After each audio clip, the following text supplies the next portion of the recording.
زمین پر ایک خلیفہ بنانے جا رہا ہوں. میں روئے زمین پر ایک خلیفہ بنانے جا رہا ہوں. کون بنانے جا رہا ہوں؟ میں بنانے جا رہا ہوں. اللہ نے میں کا لفظ استعمال کر کے بتایا کہ دیکھو آج بھی میں ہی بنا رہا ہوں اور جب بھی بناؤں گا میں ہی بناؤں گا. جب بھی بناؤں گا میں ہی بناؤں گا. اور جب خلیفہ بنا دیا تو سہولیات کیا فراہم فرمائی جناب آدم کو؟ ارشاد ہوا وَقُلْنَا يَا آدَمُ اسْكُنْ أَنْتَ وَزَوْجُكَ الْجَنَّةَ، اے آدم تم اور تمہاری زوجہ جنت میں رہو. کیا مطلب ہوا کہ اللہ جسے خود چنتا ہے جنت اس سے منسوخ کر دیتا ہے. اللہ جسے خود چنتا ہے جنت اس سے منسوخ کر دیتا ہے. جنت کا ذکر آیا تو جملہ سنتے چلیے. جنت کوئی ہلکی پھلکی چیز نہیں ہے جسے ہم آسان سمجھتے ہیں. جنت کوئی ہلکی پھلکی چیز نہیں ہے. قرآن مجید میں باقاعدہ دعائیں تحریر جناب آسیہ کے حوالے سے دعا جناب آسیہ کے لیے کہا ضرب اللہ مثل للذین آمنوا امرأۃ فرعون، ہم نے فرعون کی زوجہ کو لوگوں کے لیے نمونہ بنا دیا. زوجہ کس کی ہے؟ فرعون کی. نمونہ کس کے لیے بنایا؟ مومنوں کے لیے. کیوں؟ جناب آسیہ نے دعا کی کہ قالت رب ابن لی عندک بیتا فی الجنہ، اے پروردگار مجھے جنت میں ایک گھر چاہیے. علماء نے مفسرین نے بیان فرمایا کہ جناب آسیہ نے مانگا ہے جنت میں گھر اللہ سے، تو اللہ جناب آسیہ کو جنت میں گھر دے گا. کیوں دے گا؟ اور جناب آسیہ نے کیوں مانگا؟ کس وجہ سے مانگا؟ کس علت سے مانگا؟ کس وجہ سے مانگا؟ کس ریزن سے مانگا؟ جناب آسیہ نے پالا ہے موسیٰ کو، نبی کو پالا، لیکن جنت میں گھر مانگ لیا. اس کا مطلب یہ ہوا کہ جو نبی کو پالے اس کا حق بنتا ہے کہ وہ اللہ سے کچھ مانگے. جو نبی کو پالے اس کا حق بنتا ہے کہ وہ اللہ سے کچھ مانگے. آسیہ نے پالا موسیٰ کو، جناب ابو طالب نے پالا فخر موسیٰ کو.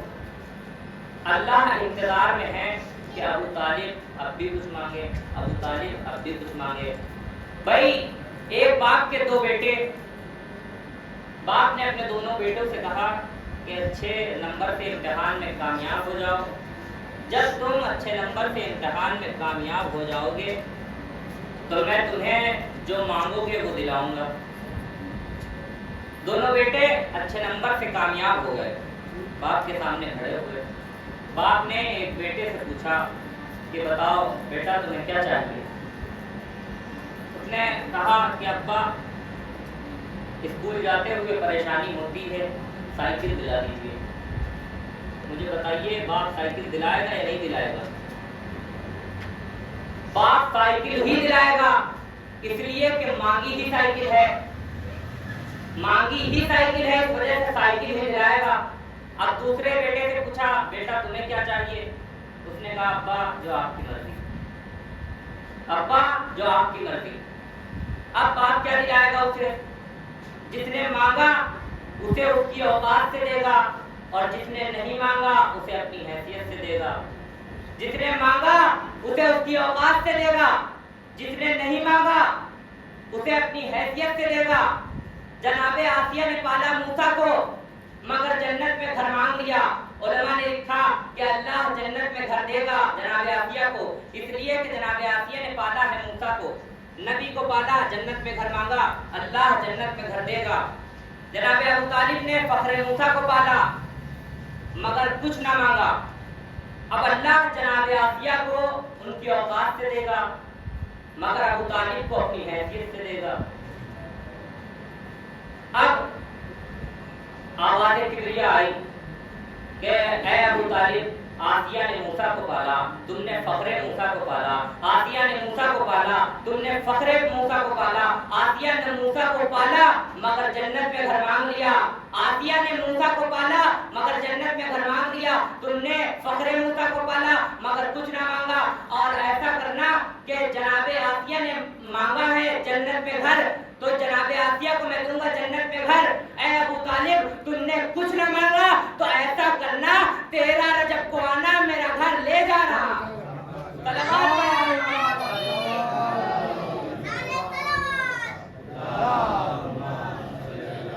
محمد وعلى محمد۔ 13 رجب کو آنا میرا گھر لے جانا۔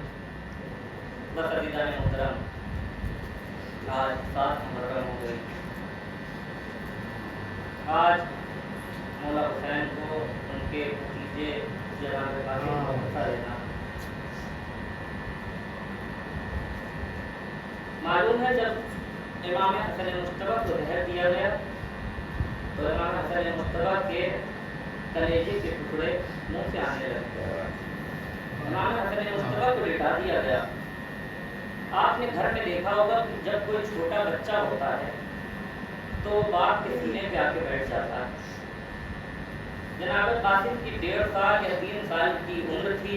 جناب قاسم آئے، امام حسن کے سینے پر آ کر بیٹھ گئے۔ ان میں فروا نے دیکھا، کہا قاسم بابا کے سینے میں بہت تکلیف ہے، بابا کے سینے میں بہت تکلیف ہے۔ مطلب جناب قاسم کو ہٹانا چاہا، امام حسن مجتبی نے منع کر دیا۔ کہہ رہے میں فروا بیٹے کو مجھ سے جدا نہ کرو، اس لیے کہ جب یہ میرے سینے پر لیٹا ہے تو مجھے بہت سکون مل رہا۔ اجرکم اللہ خدا کوئی غم نہ دے پائے کربلا۔